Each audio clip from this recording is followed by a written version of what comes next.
Welcome to the Public Sector Marketing Show, a podcast for government and public sector marketing professionals who want to level up their digital marketing and social media knowledge, skills, and strategic thinking. And now, welcome your host, Joanne Sweeney.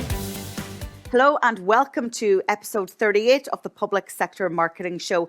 Today I'm talking about social media and risk. It's one of the biggest talking points when it comes to public sector and government embracing social media fully. But also, what about the mitigating factors? How can we prevent risk? I'm all about embracing risk, but also planning for it. Because if you don't, then what will happen is you will be paralyzed by that fear. So coming up in this episode, the risks that you might face on social media, how to manage risk in the right way within your public sector organization, the tools and software that can help you. And I speak to social media risk experts and technologists, Nicola and Sarah Holland from RiskEyes, about how their software and human capabilities are serving organizations all over the world to help prevent and mitigate risk.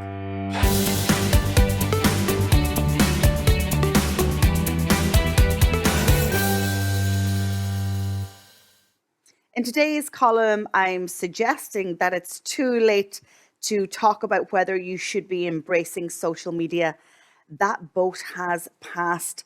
There are more people in the world who are using social media than aren't. So the balance has shifted and social media is now mainstream communications, a fundamental way in which we communicate among family, friends, workplaces, work colleagues, but also our engagement with government and public sector agencies. Let me remind you of the 2019 McKinsey report that stated that one of the reasons that government and public sector agencies are falling down compared to private sector when it comes to great customer experience and customer service online is that there's a suggestion, well, the research says that you have a monopolistic mindset, that you are dictating how the public can engage with you. If COVID has taught us anything, it's that the public are really leaning into social media and messaging apps in order to access public services.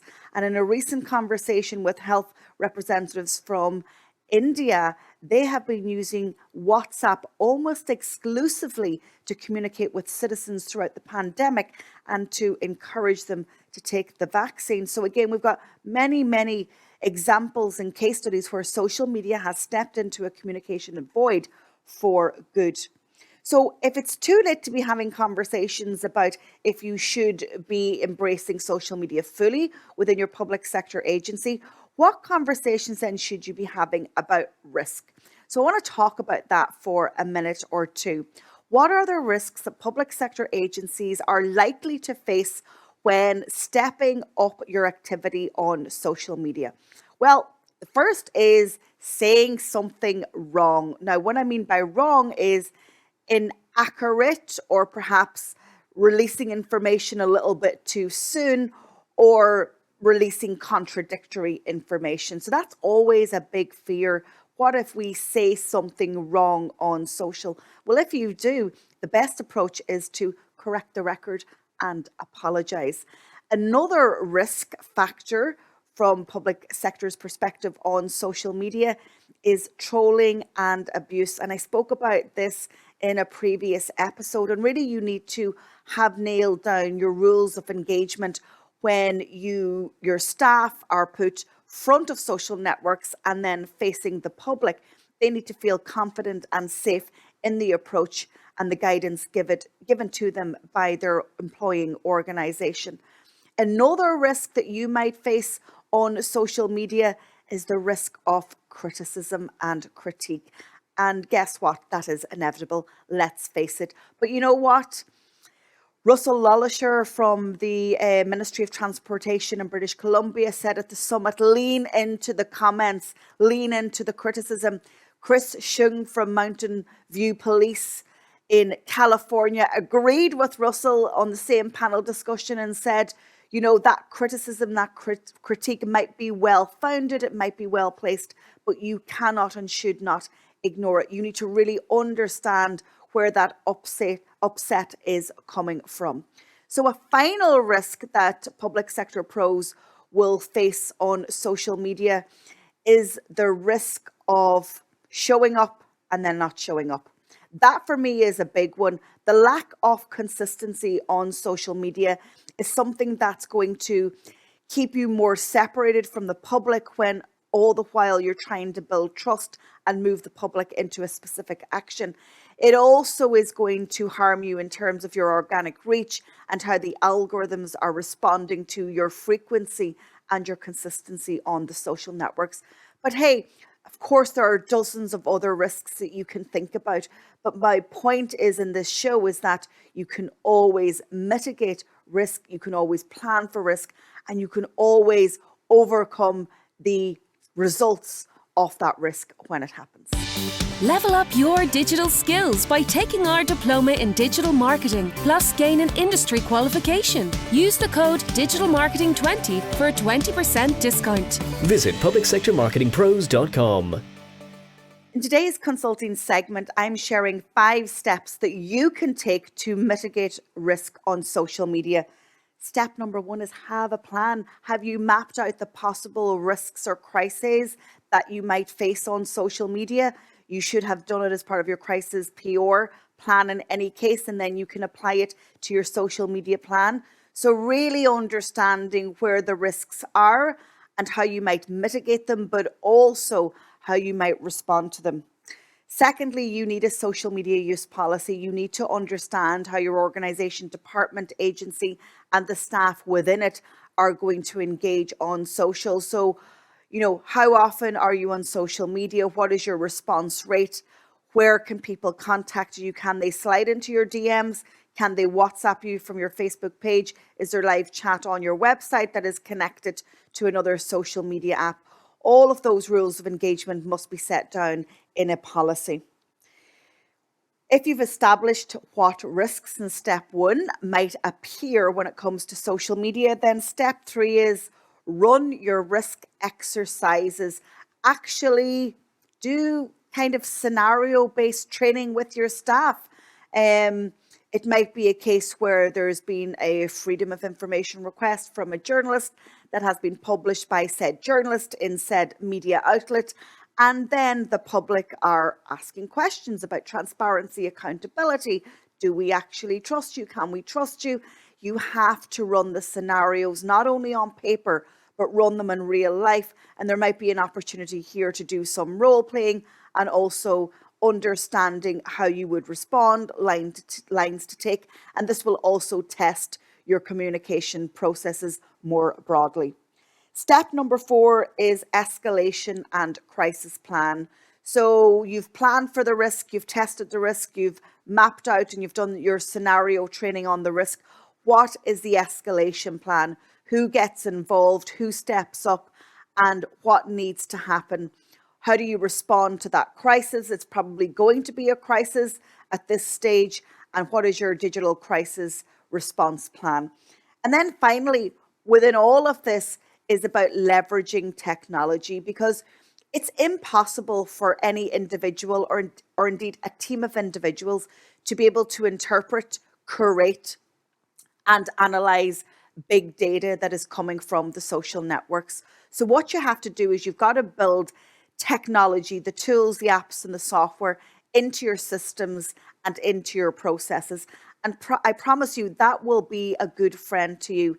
And actually, if you stick around for a little minute longer, we're going to hear from 2 technologists who have developed a system and a process to help organizations mitigate risk on social media. A one-stop shop digital marketing and social media resource.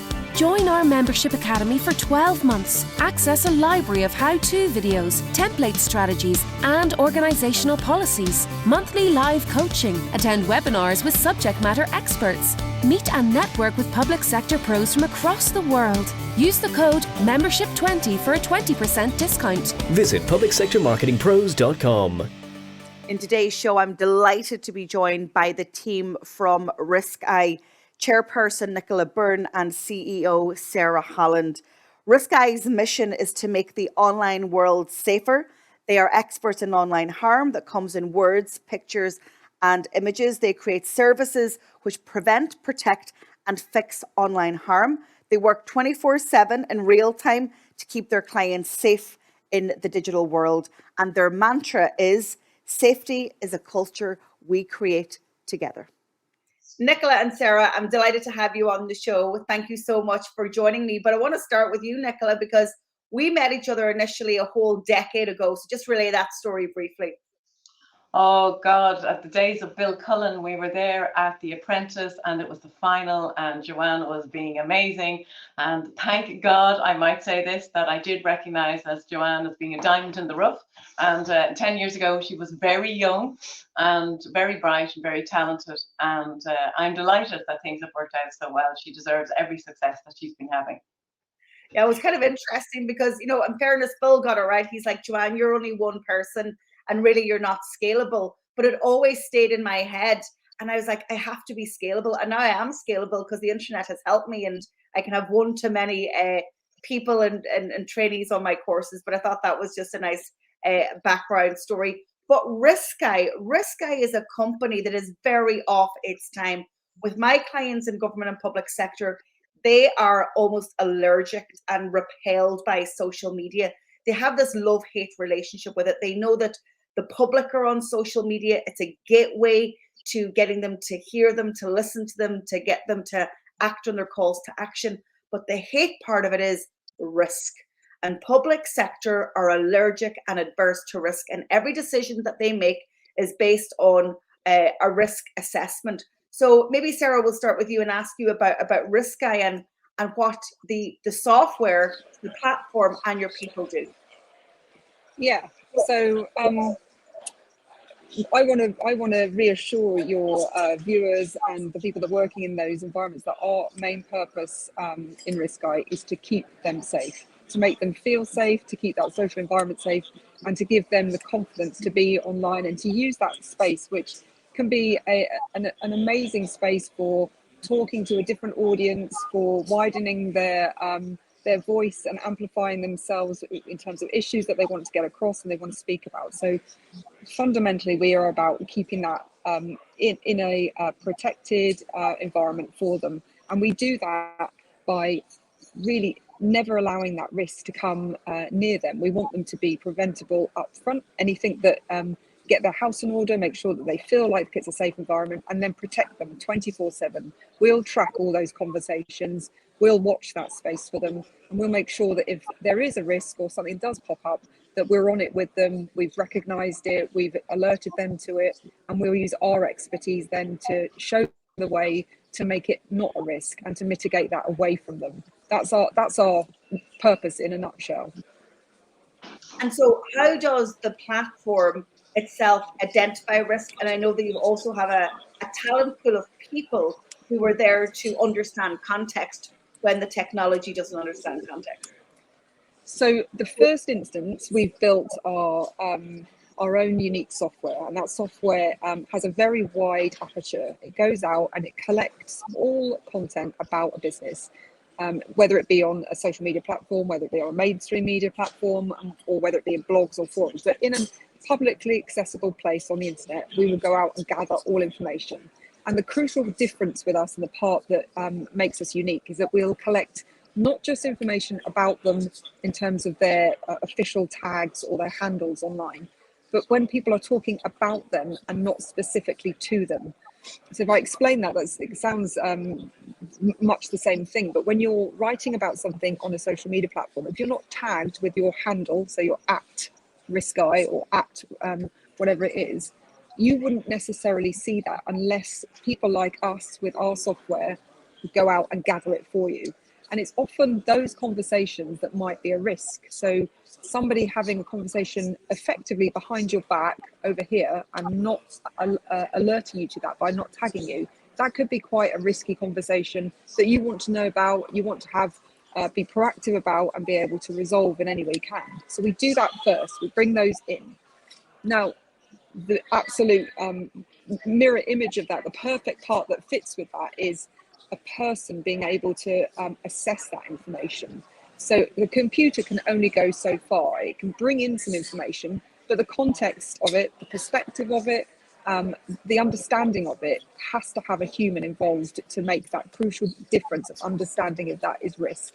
So somebody saying, thanks so much for getting me my wages today, and a piece of tech would recognise that as positive. We would recognise that in the context of it and be able to see that possibly it was sarcastic. So a problem for a customer that they would want to understand that there was an issue there and pick up on it. So that.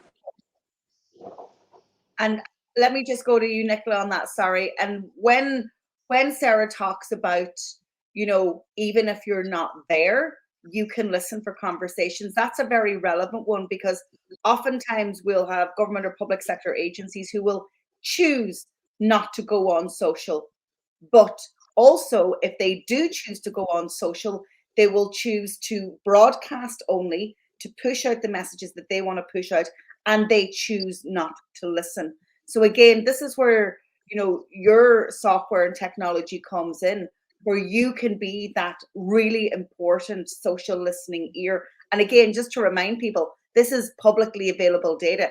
This isn't any sort of big brother. This is information that citizens have put out knowingly and willingly. Okay, so you can gather up almost like the biggest focus group that is ever going around to see what the public think of your new policy, new legislation. Lots of talk at the moment about suggested changes in public health regulations. So you're essentially aggregating the big data and then putting context on it. And then when you go back to the client, are you explaining the risk that maybe is there or the negative sentiment? Oh, Joanne, in those few words, you have just said so many things that matter to us.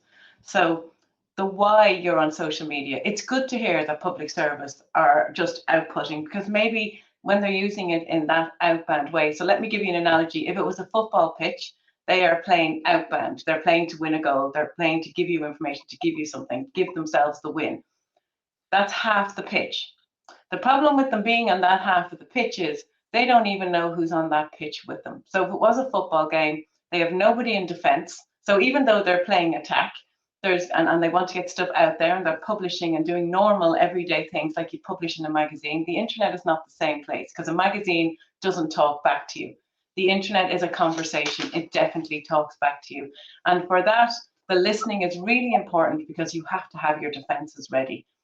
Every 4,000 posts somebody tries to read at 30 seconds a post is 33 hours of reading. So the volume of this data, if 4,000 people entered a public service competition, if 4,000 people asked for more information just to read what they were looking for, and 99% of them may say the exact same thing, but what about the one needle in the haystack that said something really bad, or attacked a minister, or attacked your boss? You also brought into the public service conversation is that not only they're very good at the why, then maybe they're right. Maybe they shouldn't be online. Maybe they shouldn't have an account. That doesn't mean, exactly as Sarah pointed out, that people aren't talking about them behind their back. And that's a really important thing. Then when you do decide to play defense, you've got to know who the players are on the pitch with you. You want to know what perspective, where they're coming from, their motivation, to why they're there, to what they're doing, to why they're doing it. And it's really important to never, ever, ever take a decision in a public service based on social media mob mentality. Just because 50 people all decided and they've got hundreds of thousands and they're influential does not say they speak for the silent majority. Under no this public is far smarter than we give them credit. And there's nothing worse than seeing a post come into a public servant about a minister, for example, and a minister's a person to you. It's the person you share an office with, the man or a woman you talk to every day, and they're people to you. And online, it's just words on a digital space. But it's going to hurt them. You don't want to show the minister that. They could get them fired, they could lose their job. And if the minister reacts looking at that as a human being and makes a decision that's flawed, he'll have done so with no perspective, no understanding who the player was, no understanding what the motivation was. And we won't have any record of whether this was something that's always been there, or whether this person is just wanting to be famous and they want to be topical on every issue. So it's really important that we understand who the player is if they don't have themselves anonymous, what their motivation is. Is it political harm? Is it trying to set an agenda? Whether it's a real customer who has a real concern, maybe their passport is out of date, maybe it's a birth, deaths and marriages, and they want to help or a piece of fact. We also advise people then how to respond. So one of the problems we have is that they see an emotional tweet, it'll come in, we've worked out who the actor is, why they're on the stage, what their part in the game is. And you don't have to take your advice. We're going to tell you that this person is a citizen that wants to be an influencer and he just wants to be important and seen in the world, or this person is genuine, got an issue and it's free speech and we want to have a great democracy, so we allow all conversations out there. We don't have to follow the lead. We just have to hear it and acknowledge we hear it and say, it's complex, we can't make a decision based on this today because we don't have all the facts. We'll come back in a couple of weeks when we get everyone into the room. Because real world shouldn't be based on a mob or a social media post. And the problem for a lot of public servants is public servant is in the service industry and nobody ever comes to them for something nice. Nobody rings up to say thank you. I mean, the one thing that our public service, we should all be down on our hands and knees after this COVID saying thank you, because when private sector couldn't move and do anything, public sector still have to get out of bed every day and continue to run the country. And they're an amazing set of people. I know we work for a couple of councils and we work for a lot of public service. They work 10 times harder than I did. Now, admittedly, I'm getting to step back onto the pitch because they've made it safe and we're all still alive for me to do it. But they have maintained every single service. Revenue have been spectacular. The county councils have been spectacular. There has been amazing people doing amazing work. But we need to step back and say, social media is never going to say thank you to them. It's still, after all that work they've done, if I was to look at the sentiment for any of the public service agencies, it's all negative. And it doesn't have to be like that. It actually, we have the power to help them and show them the pitch and show that if they were a private business, we'd never let that happen to them. We'd tell them where to take their successes. We tell them the data. We work with a lot of councils and we've done incredible work where their sentiment is now plus 30% from nothing. And it's incredibly a testament to their ability to take our data, use their experience and capitalize on all the good work they're doing. It doesn't have to be a negative playing pitch. It's negative because public service haven't come in to participate in a meaningful way. We want public service to be acknowledged and respected and treated as partners, not as somebody to kick. And they need to know how, and we can do that. And so it's really important that you give us the opportunity to let us help them and show you what everyone else can see, because every business is trying to learn how to do this. So if I show you what the pitch is, then you can see how to participate safely in it. So it's not just about risk, it's about acknowledging all of us are part of the conversation, and just being silent in it and not listening isn't getting us anywhere either. So it's a balance. So clearly you can aggregate the big data, you can evaluate what's being said, you can add context. And then, Sarah, just as Nicola said, moving the public from a place of negativity to a place of positivity. And is that in the analysing of the data and then the suggestion of the strategic next move that you as consultants will give to those clients?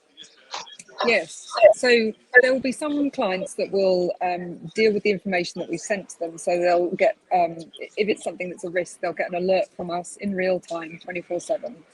If they get that, some clients are quite comfortable dealing with that information themselves. Other clients are not, and they would like our involvement, they'd like our advice and our guidance around that. So we would work with them then to, what will we do with this information? Is it going to cause a problem? Do we need to intervene? Do we need to just step back and not intervene, not say anything? Like Nicola was saying, that sometimes it's a very small minority that are making a fuss. So in that instance, we wouldn't get involved. We would just leave that there.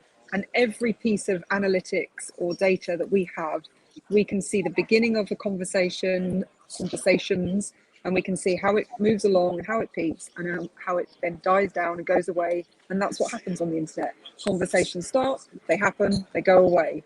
If you keep involving yourself in those conversations, you keep those conversations alive, you keep poking the bear, that keeps that conversation and that bubble around of those people involved.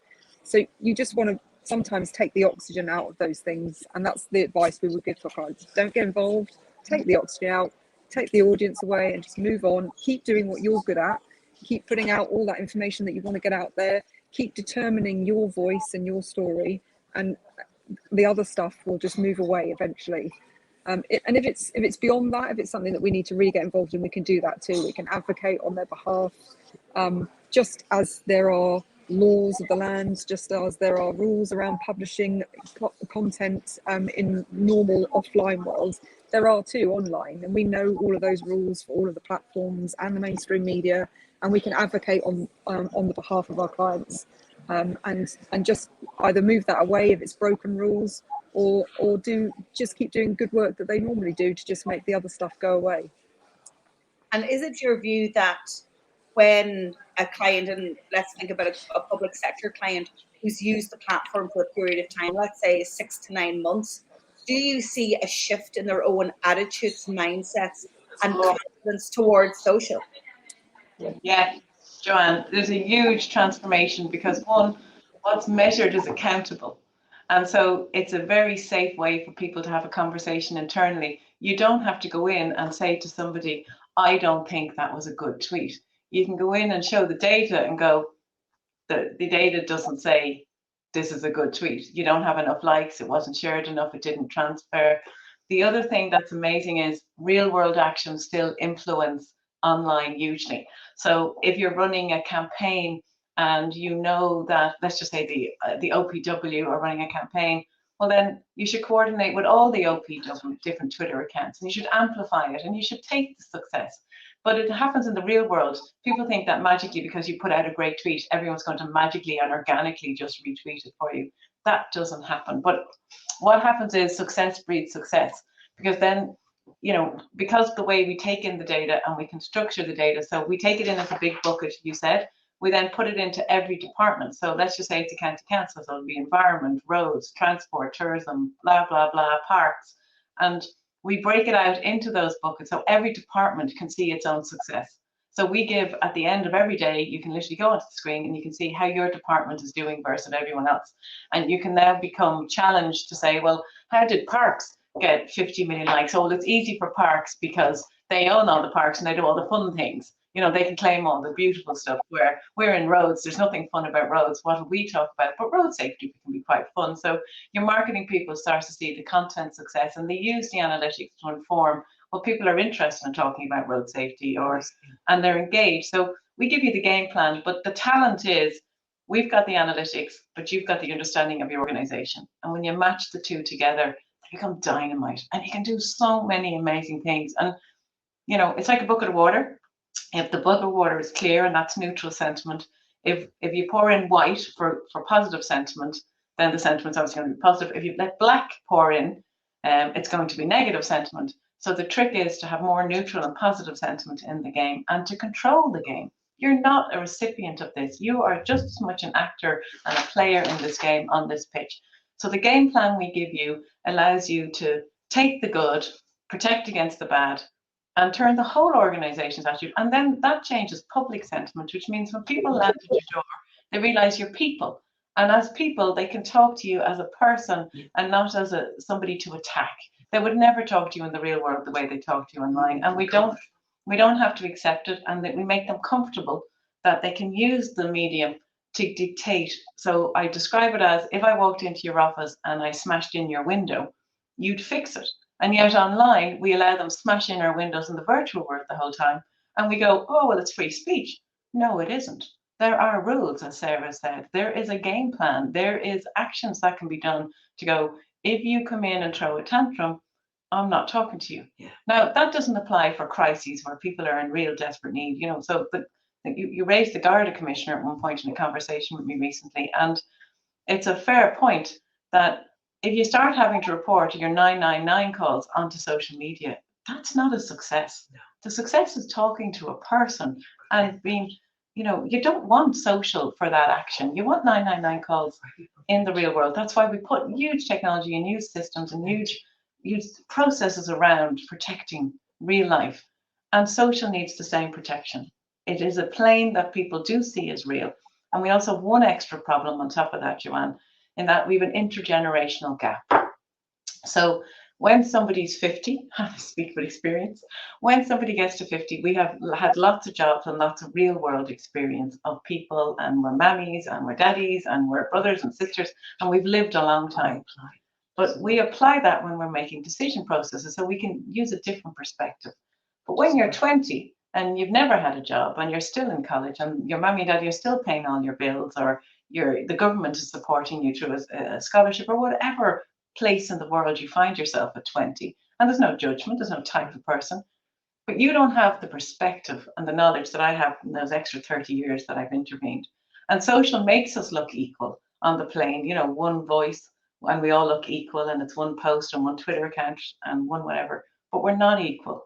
We're completely unequal because I have a lot more knowledge and experience, and social isn't showing that. I don't get an extra star for being 50 on social, you know, and in fact, I probably get discounted because I'm probably told I'm stupid and I don't understand the technology, and I'm too old to do with it because what would an old fart like me know?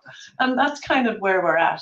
And so the great thing about perspective of what we can give you is we can go, you have a generational problem, so you need to bring in the 20-year-olds into the real room and explain how you got there. And if you shove it down their throats, it'll never work. Just like if I stood in a room and tried to force feed you olive oil, you wouldn't let me get with the spoon near you. So why would you spoon feed that crap to a 20-year-old who can't understand it? So we have to make age appropriate content, and the internet allows us to talk to different age groups in different ways. And that was the brilliance of the way things have been fed to us. We need to use that back out the other way. So it is not one size fit all. It is not one type of harm. It is not one type of risk. It is not one department that sees more risk than others. We're all seeing different pictures, and our job is to tell everybody where they are on the pitch and what the pitch in defence looks like. Defend and attack. It's really important you know which side you're playing and why you're playing it. So I'm happy that public servants see the danger and haven't rushed there. But I can see huge benefits that we can bring them instantly. Like in 6 months, if they all want to give themselves a bonus scheme and say, hey, boss, if we get from 0 sentiment to plus 30, do I get a rise? I can guarantee you, I can get every single public servant a rise if they benchmark themselves to that. It's a really good point, because, you know, one question I always get asked is, Joanne, you know, we're on social, but we're frustrated. You know, our boss thinks that, you know, 500,000 likes is really success.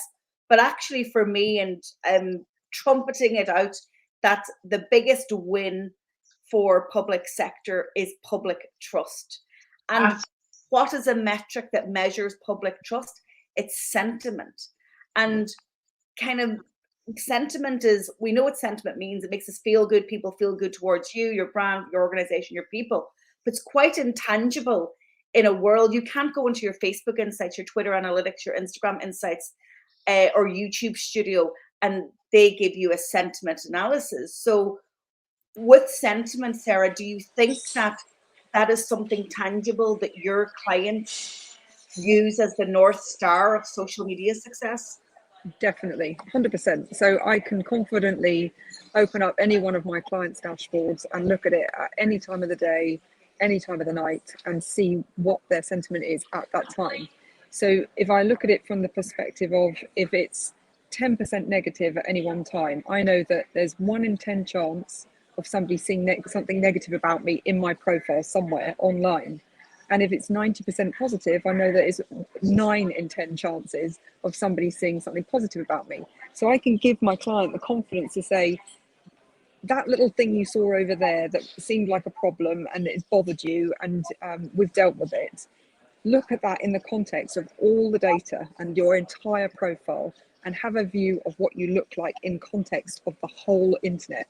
And I can give them that confidence because I can see that I'm, you know, there's a tiny bit of negativity there, but most of it is neutral and most of it's positive. And that's what we're trying to get them to see and understand, the context and perspective of what their online profile is about.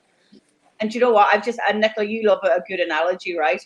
And I've just thought of one, was as Sarah was talking, you're actually taking like a pin to the echo chamber bubble and you're bursting it and you're exposing it for what it is.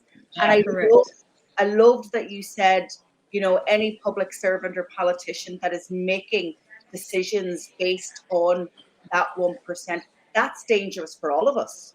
Correct. And it's leading to mob mentality in a way that none of us ever envisaged. Like, we're doing real harm to ourselves, and we're doing a real injustice. And actually, we work for a food client, and I know we're talking about public service, but this is really important. And when a crisis happened last year in the height of COVID, it was ginormous, and it hurt them and their jobs and their staff's family, and it hurt hundreds of thousands of people in the state.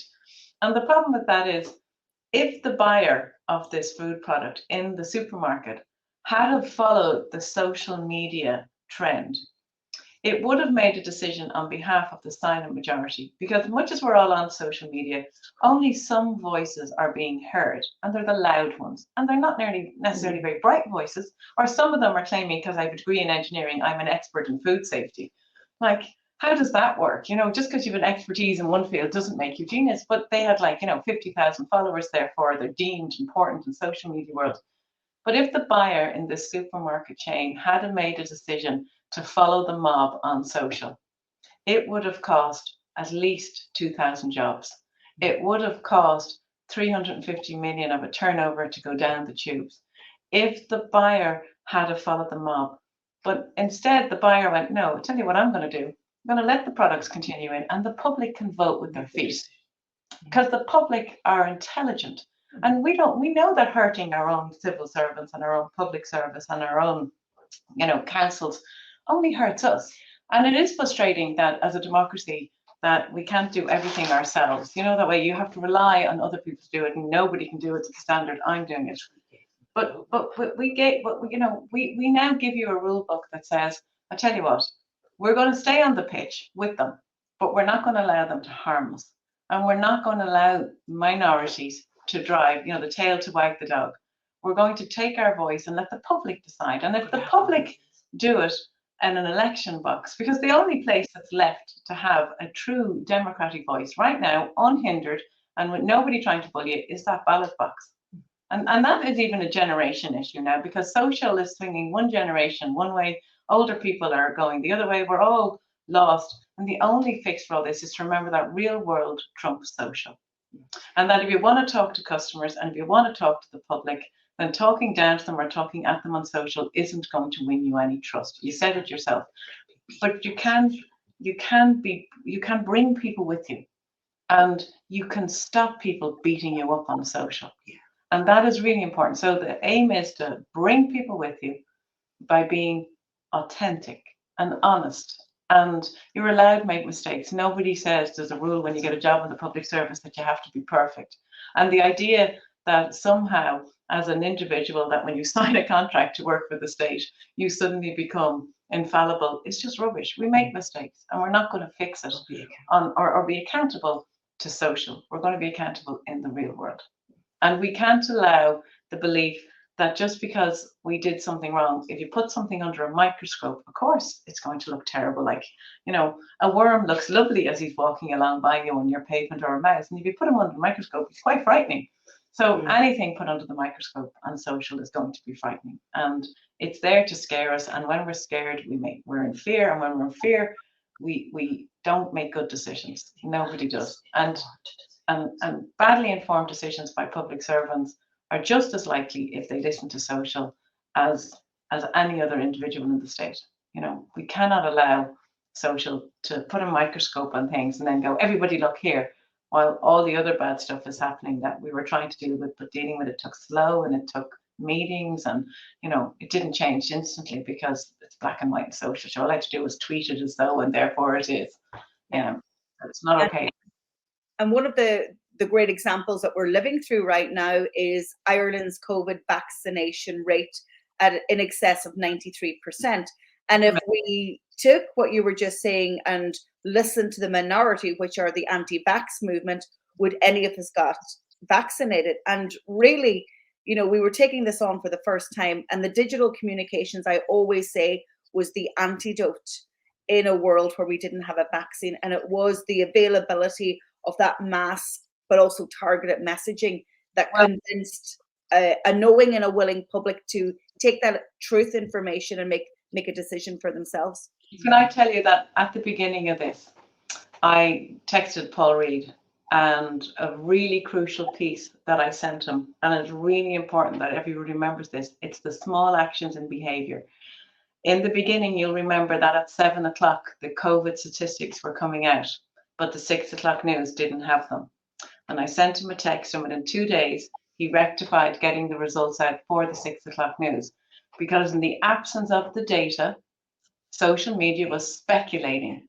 And when you miss the 6 o'clock news, generationally, my age group and the people dying upwards from 50 upwards, we're setting the agenda. So 6 o'clock news sets the agenda, and people my age will turn to the 6 o'clock news as a trusted news source. RTE played a blinder.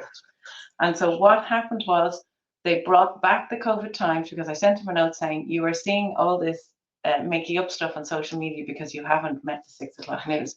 The vacuum was there, and the vacuum was shut down because when we got the news to the people, and we trusted the people with the facts on the 6 o'clock news and the 9 o'clock news, it took the air out of all the social media commentators, because they'd nothing and nothing to talk about. And then they could only talk about the news. They couldn't set the news. And the gap of setting the news was really important for them. So what's really important to remember, the other thing that Paul Reid did that is spectacular, and again, I sent my penny's worth into him by text, because I'd frequently chat to Paul, because I think he's been outstanding, and I just like to recognise him that our success for 93% is because he asked people, exactly like I was talking about the buyer, letting the people decide. When you put the facts to the people, when you're honest with the people, when you're authentic with the people, social media doesn't matter a damn. And so people work together to save their neighbours, to save their granny, to save their school teacher. We've adopted this because as human beings, we're incredibly authentic. And in Ireland, we're very lucky because we're small enough to all be one connected to each other. So what's really important is the two things that Paul Reid has been spectacular is he dealt with the issue and he closed the social media vacuum down, and he went out and asked the people. So he asked the nurses to come in and be vaccinators. He asked anybody that's ever injected anything to come in, and we have delivered world class. I mean, we have beat the whole world.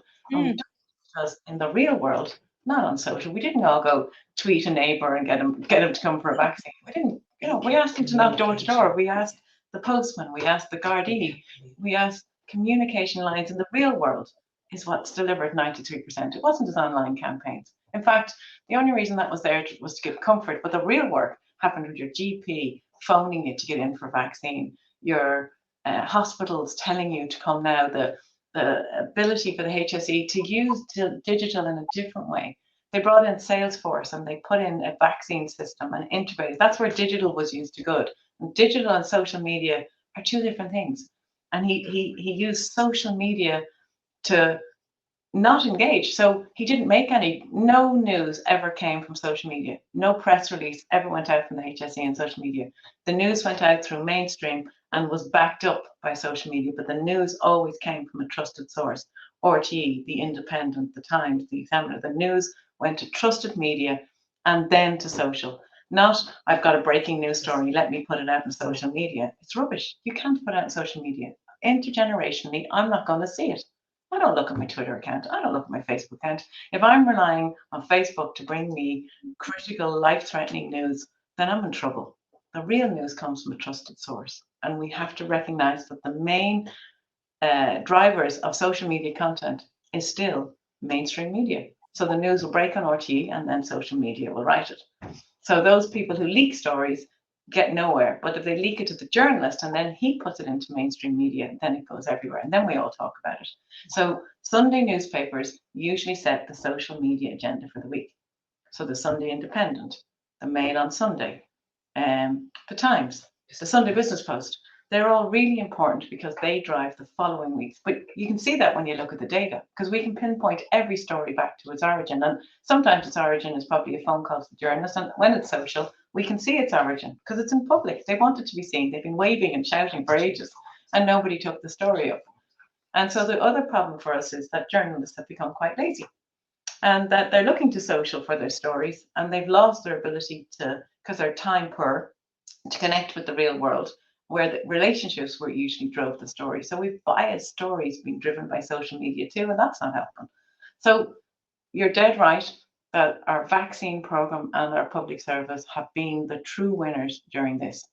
They need to take a bow and need to get out of the way now, and then let private business come back and thrive again. So we need the small businesses back out working. We need society, because we've come 90% private sector or public sector has taken control, and we needed 50-50. We need to export, we need to get money out, we need to get money in to drive, only money in this country funds the public service. And we're not exporting, then we're not winning. So we need that balance back. And at the moment, it's just a bit skewed. And as we try and pull it back, it's going to be hard for public service to relinquish this power.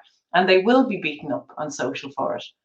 And it'll frustrate people no end, as it's very slow to let people go back being free range chickens again. But we will get there, and we can do it safely. We just have to, like the 93% got vaccinated, we have to trust each other, and we will, and we do, and we're amazing, and you should have RiskEyes. That's all I'm saying.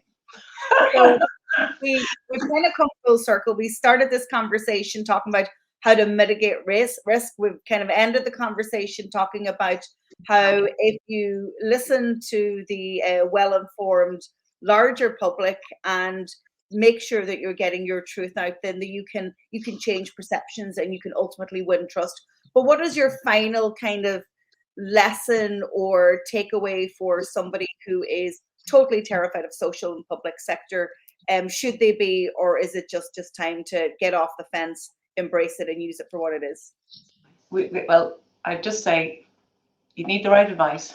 You need to understand the pitch you're on, and you need to let us empower you, because you're going in blind, and what you believe may be the truth may not be the truth. And the perspective you're seeing is not the perspective your colleague sitting next to you is, because the algorithms are driving you all completely different information.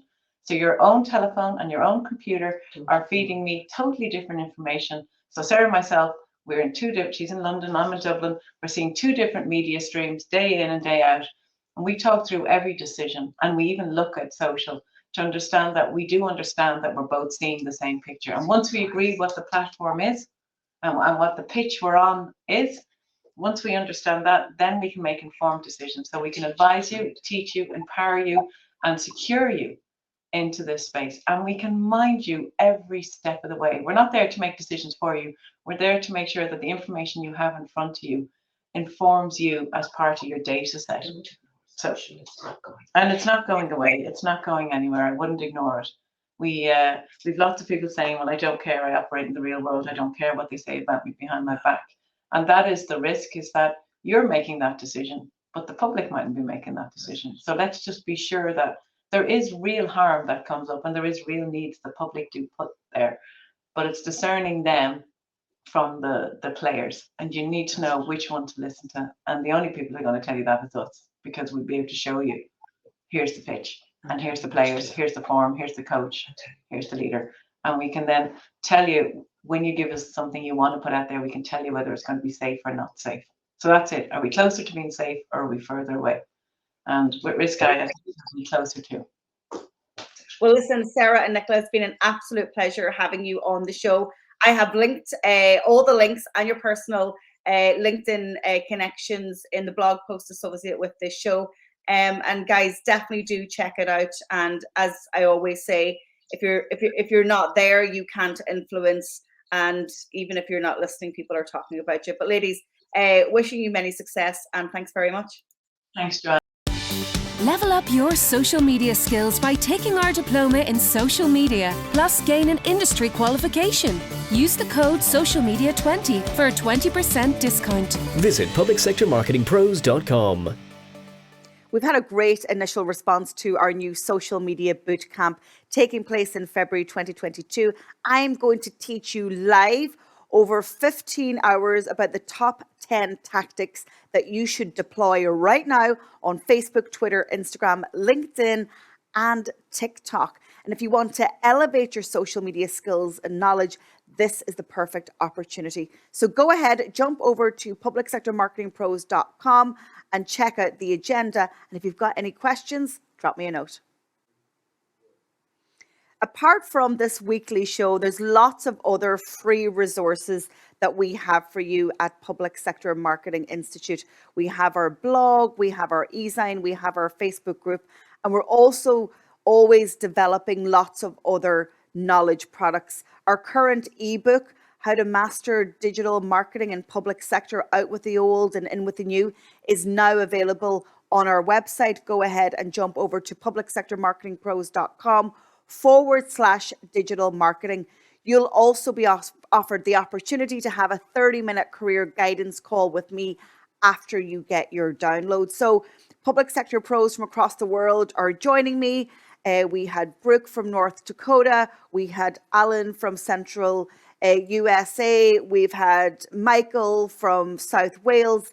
And really what we're doing on those calls is really establishing where you are now in your digital comms skill set journey, but also your participation within your organization and where they need to go. So share that resource with a public sector pro you know. And as always, I am really grateful for the reviews and the ratings on YouTube and also on the podcast channel. So if you haven't already, please subscribe. But thanks as always for tuning in. I do appreciate your time, your attention, your feedback, and your engagement with me on social. And I'll see you on the next episode. Thank you for tuning into this episode of the Public Sector Marketing Show. This episode has ended, but your digital journey can continue. Head over to publicsectormarketingpros.com to access resources and links mentioned in today's show and to connect with Joanne and her team. Until the next time, be sure to subscribe, rate, and review on your favorite podcast platform.